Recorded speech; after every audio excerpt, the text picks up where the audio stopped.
That night felt like any other on the surface. The kind of quiet evening where everything seems picture-perfect, dim lighting, soft jazz playing in the background, and my wife across the dinner table, laughing at my jokes. Well, not really laughing, more like reacting on autopilot. That forced little chuckle people use when they want to keep things smooth. I could hear it, feel it. Her name was Emily. At least, that's what I used to call her before things changed. Me? I'm Ryan. I used to be the guy who made her laugh for real. The guy she looked at like I was the best part of her day. But lately, her eyes didn't quite meet mine the way they used to. There was this delay, like her emotions were lagging behind her words. She had no idea, of course. That was the beauty of it. She didn't know I'd already started pulling the thread. Dinner was good, creme brulee from her favorite spot, one I had to drive across town to pick up. After we finished eating, I got up and walked to the drawer in the hallway. I could feel her eyes on me, curious but calm. When I came back, I held a small velvet box in my hand. "A present?" she asked, raising her eyebrows. "No reason," I told her, sitting back down. "Just felt like doing something nice for you." I opened the box. Inside was a ring, thin platinum band, one delicate sapphire in the center. Clean, simple, elegant. It caught the candlelight perfectly. She blinked, clearly surprised. "It's gorgeous. I thought you might like something new. You've been working yourself into the ground lately. You deserve something a little special." She slid the ring onto her finger. It fit perfectly. "How'd you know my size?" she asked, flashing that familiar teasing grin. I laughed. "You forget, I'm the one who manages our insurance info." She leaned over and kissed me. Just a little peck. Polite. Practiced. Then she sat back down and looked at the ring again, admiring it like it was a token of love. In a way, it was. Just not the kind she thought. We poured a little more wine and talked. She told me about her students, the chaos at the school, and the upcoming girls' weekend. Her voice stayed upbeat, animated even. But I was listening differently now. Not just with my ears, but with a second layer. You see, that ring, that tiny beautiful thing on her finger, it was listening, too. Later that night, she was packing for the trip. I leaned against the bedroom doorframe, watching her fold sweaters and stuff socks into her bag. "It's supposed to be pretty remote," she said, tossing a jacket in. "Probably won't have cell service. Honestly, I'm looking forward to unplugging." I nodded. "Sounds peaceful. You gonna be warm enough?" She smiled, but her hands paused over her clothes just a second too long. "It's only 2 nights. We're just planning to hang out, drink some wine, maybe watch a few movies." "Tell Vanessa I said hey," I said casually. "I will." She zipped the suitcase and set it by the door. That night, after the lights went out and she was asleep beside me, breathing steady and slow, I stared at the ceiling, wide awake. I wasn't mad. Not yet. Suspicion doesn't roar, it whispers. It crawls in slow. But I'd learned something over the years. Suspecting someone hurts, sure. But knowing, that cuts clean. And I was about to know. She was already asleep when I slipped out of the bedroom. I padded down the hallway in silence, heart beating slow but heavy. I ended up in my office, that little converted den with just a desk, a lamp, and the one machine I trusted more than anyone, my computer. There wasn't anything dramatic about what I was about to do. No movie-style music. No storm rolling in. Just the quiet hum of the screen turning on and the faint sound of the chair creaking as I sat down. The file was already there, automatically named by the software I'd set up weeks ago. ring_audio_00001. Time-stamped. Clean. Harmless looking. But I knew better. I reached for the headphones, slow and steady, no hesitation left in me. This was the moment I stopped wondering. The first few seconds were just static, soft like a sweater brushing against a mic. Then footsteps. Laughter. A car door slamming. Then her voice. Clear as if she were sitting right next to me. "Vanessa, stop. You're gonna spill the wine," she giggled. Then another voice, sharp and sarcastic. That was Vanessa. And a third one, warmer, smoother. Probably Jessica. The three of them, riding together to that cabin getaway. All smiles and wine and secrets. At first, it felt surreal, like I was eavesdropping on a dream. Until the mood shifted. "So," Vanessa said, her tone suddenly teasing, "are we gonna talk about your little extracurriculars, or are you still playing the happy wife act?" Emily's voice came next. "Lower now." "Vanessa." "No, I'm serious," Jessica added. "He has no clue, right?" The silence that followed hit me like a truck. Then Emily's voice again, quiet, a little defensive. "It's not like I meant to do anything. It just happened." Vanessa let out a loud snort.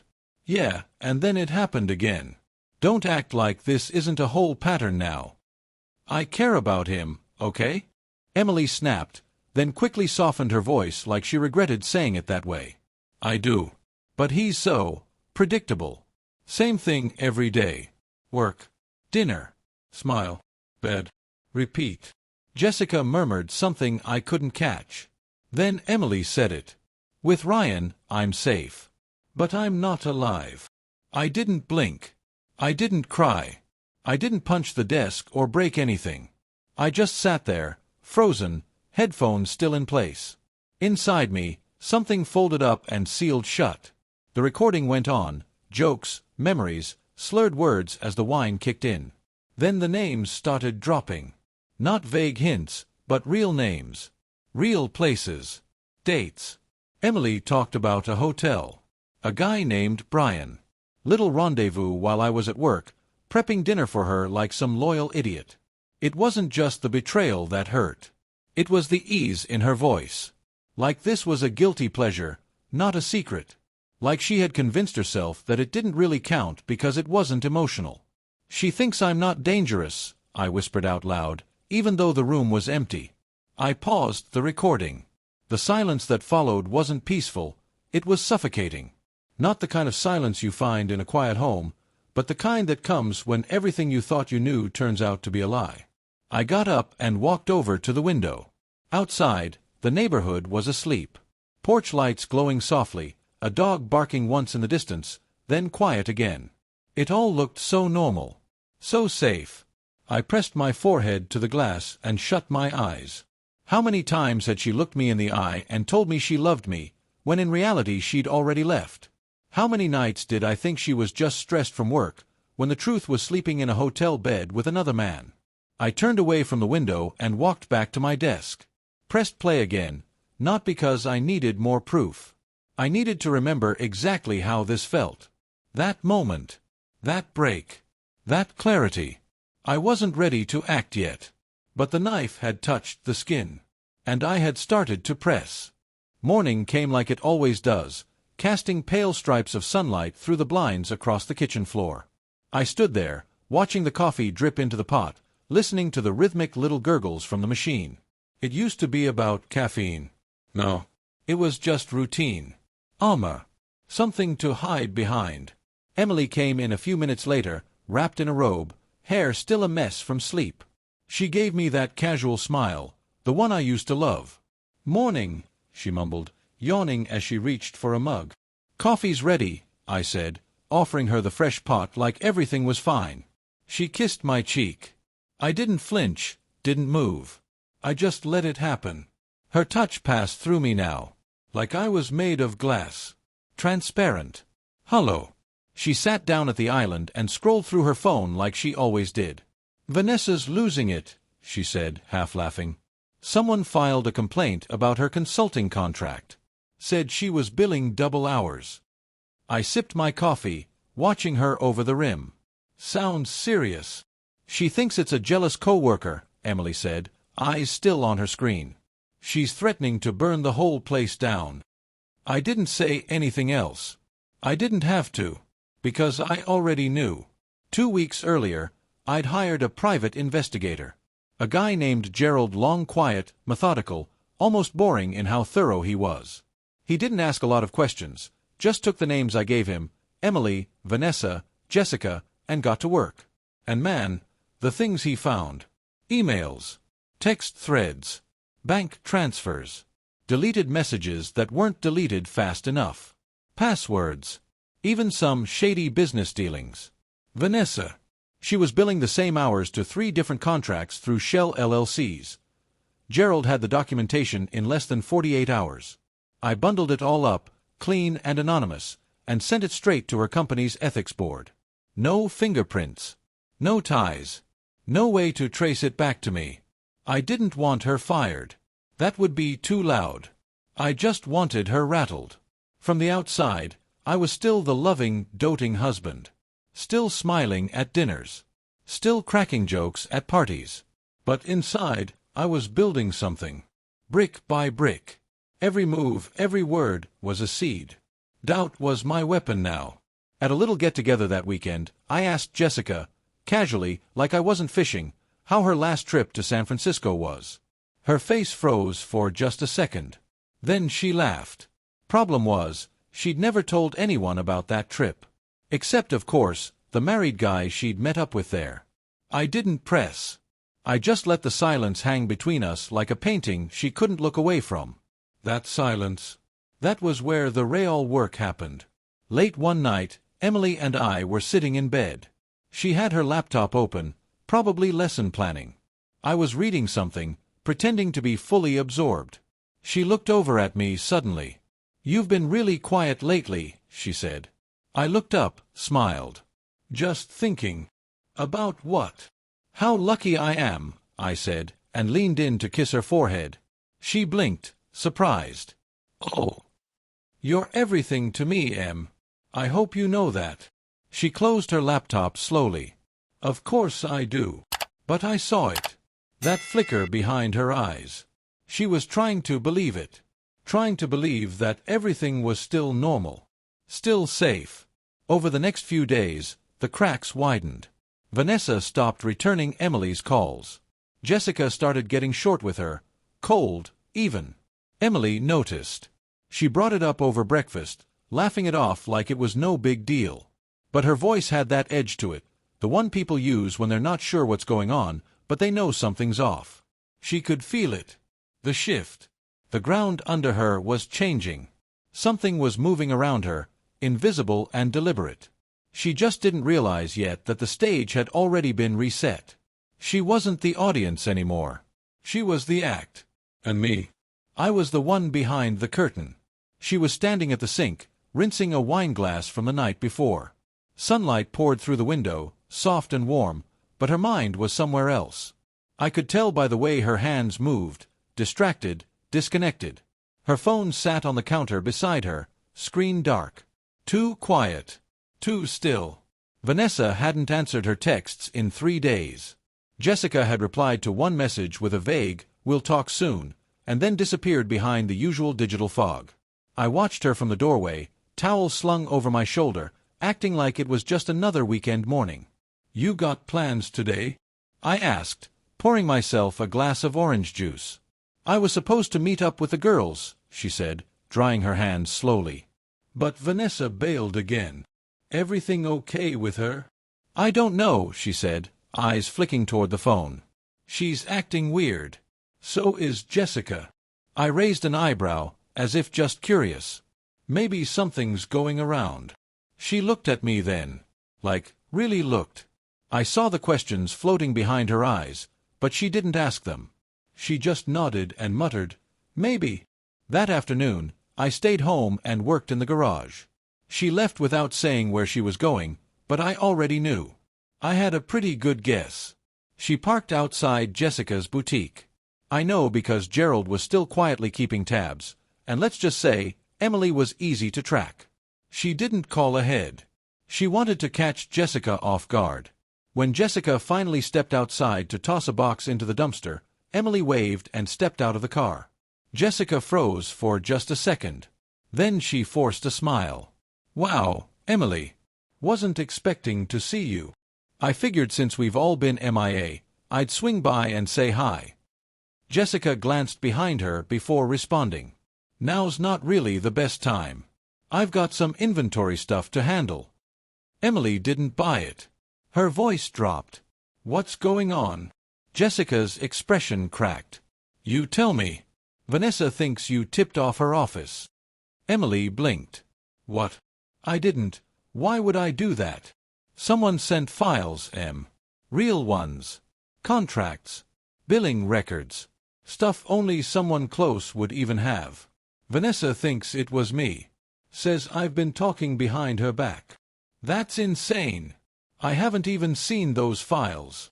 Jessica leaned in, lowering her voice like someone might be listening. And now you show up here, unannounced? You think I don't notice the timing? Jess, come on, Emily said, her pulse probably racing. We agreed we'd keep everything between us. I've kept my mouth shut. Jessica stared at her for a long second, then turned away and walked back inside without another word. Shoulders stiff. Door slammed behind her. That was the moment. The exact one when Emily stopped feeling like someone who might have made a mistake. She started feeling like someone who was being hunted. That night, she barely touched her dinner. We sat across from each other like two strangers in a hotel lobby, sharing space but not really talking. I took a bite of roasted chicken, slow and easy. You're quiet again, I said, keeping my tone light. She rubbed her temple. It's just Jessica and Vanessa. They're treating me like I did something awful. I leaned in just slightly, faking concern. Why would they think that? I don't know, she whispered. But something's not right. Like someone's pulling strings. I reached across the table and put my hand gently over hers. You know I've always got your back, Em. She looked up, searching my face like she didn't know who I was anymore. I know, she said quietly. You always have. But something had shifted in her voice. A thread of doubt, thin, fragile, was working its way in. And deep down, somewhere she wouldn't admit, the thought had already taken root. What if I'm not the one watching anymore? It showed up on a Wednesday afternoon. No warning. No return address. Just a plain, palm-sized package shoved between junk mail and a grocery flyer. Emily found it when she got back from the store. She didn't open it right away. Just stood there in the kitchen, staring at it like it might explode. It wasn't heavy, but it had that weird weight to it. You know the kind. Too light for jewelry. Too solid for a letter. Eventually, curiosity won. The seal peeled open with a soft tear. Inside, a flash drive. No note. No branding. Just cold, silent plastic. She turned it over in her fingers a few times, probably hoping it would reveal something, anything. It didn't. She plugged it into her laptop, and I was down the hall when I heard the sound. Not words. A scream. Short, sharp, raw. I knew it was her. By the time I reached the study, she was hunched over her laptop, hand covering her mouth, face pale like every cell in her body had turned to ice. She didn't hear me come in. I crossed the room slowly, calmly. Emily. She turned to look at me, eyes huge and glossy. Something between horror and disbelief. Her lips moved, but nothing came out. I looked at the screen. Her voice was playing through the speakers. Laughing. Talking. Mocking. He's so predictable. It's like living with a GPS in human form. Then Vanessa's voice. Then Jessica's. The whole conversation from the car. The one the ring had picked up. Crystal clear. I reached over and clicked pause. The room went silent. Still. Dead. How long have you had this? I asked. She swallowed hard. Her voice was barely there. Just now. It was in the mailbox. You know who sent it? She shook her head. No. But someone recorded us. Me, Vanessa, Jessica. I didn't answer right away. Just studied her. Not with rage. Not even sadness. More like examination. Like a doctor confirming what they already knew. This is bad, she whispered.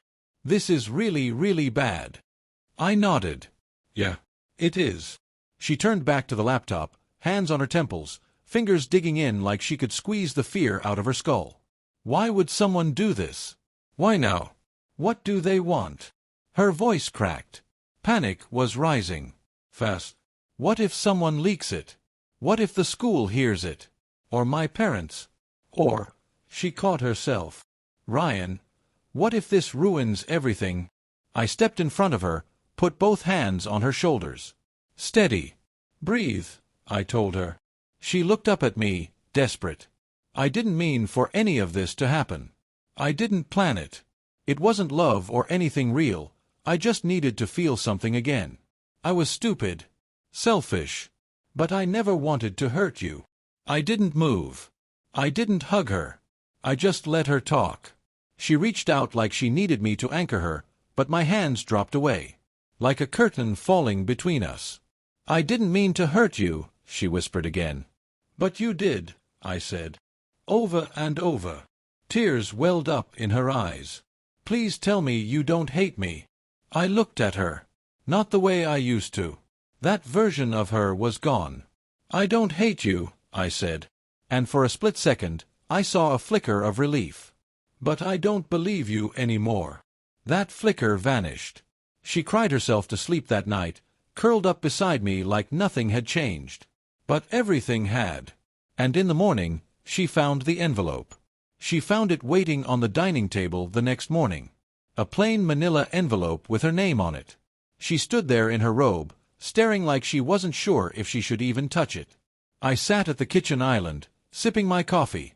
"You already had this?" she asked, her voice tight. I didn't look up. I did. She opened it slowly. Inside, divorce papers. Clean. Prepared. No mess, no lawyers shouting across tables. The terms had been finalized weeks ago. The house would stay with me. She'd get the car. Financials already sorted. Surgical. Quiet. She looked at me like she was finally seeing the man she'd been lying to. Not the smiling, predictable husband from her stories. The real one. "I'm not here to punish you," I told her, calm as stone. "I'm here to end it." And that was it. No shouting. No fight. Just the sound of something closing behind us. A year passed. We never spoke again. I moved into a smaller place on the edge of the city. Clean lines. No clutter. It didn't echo with laughter that turned fake. No shadows of late-night lies. Just space. Simple, still space. My days were stripped down to the basics. I got up at 6, ran 3 miles, brewed strong coffee, worked from home. It wasn't happiness, exactly. But it was peace. And peace, after what I'd been through, felt like winning. Sometimes, though, usually around 2 or 3 a.m., when the world was silent, I'd still hear it. Not her voice. Not the confessions. Just the soft, almost imperceptible click. The sound of the Ring's microphone turning on. That was the start of it all. The beginning of the end. She never wore the ring again. Last I heard, Emily was living in a small apartment above a bakery she couldn't really afford. Her teaching license was under review. Some message got leaked to a parent group online. She called it character assassination. The school board didn't agree. Vanessa lost her contracts and was tied up in lawsuits she couldn't afford. Jessica moved out of state, cut off contact with both of them. None of them talked anymore. None of them even tried. As for Emily, Gerald told me she kept the ring. Not on her hand, of course. It just sat on her windowsill, collecting dust. She'd pick it up sometimes, turn it in her fingers like a rosary, whisper apologies into the stone like it could still hear her. But it couldn't. It never could. That ring wasn't meant for comfort. It was built to record. I didn't check in on her after that. Didn't care to. Gerald sent me one final report, mission complete. I deleted it without reading. I wasn't angry anymore. My revenge was never about fire. It wasn't about exposing her to the world. It was about clarity. About truth. About making sure every mask was pulled off, and every lie was forced into the light. One rainy afternoon, I walked through the City Museum. I'd never liked art much before, but I stopped in front of this one display, a golden wedding band, placed under soft lighting. The placard said, "Artifact of trust, a symbol easily given, rarely understood." I stood there a long time. Behind me, a kid dropped a coin. It rolled across the marble floor, spinning and humming until it hit the wall and fell silent. That sound, that soft metallic tick, sent a chill down my spine. Not because I feared it, but because I remembered. And memory, Memory is the sharpest justice of all. Thank you for visited my YouTube channel. Your support, likes, and comments truly inspire me to create even more engaging content. If you enjoyed this video, don't forget to subscribe and hit the notification bell so you never miss an update. You're a part of this amazing community, and I'm thrilled to share my stories with you. See you in the next video on YouTube.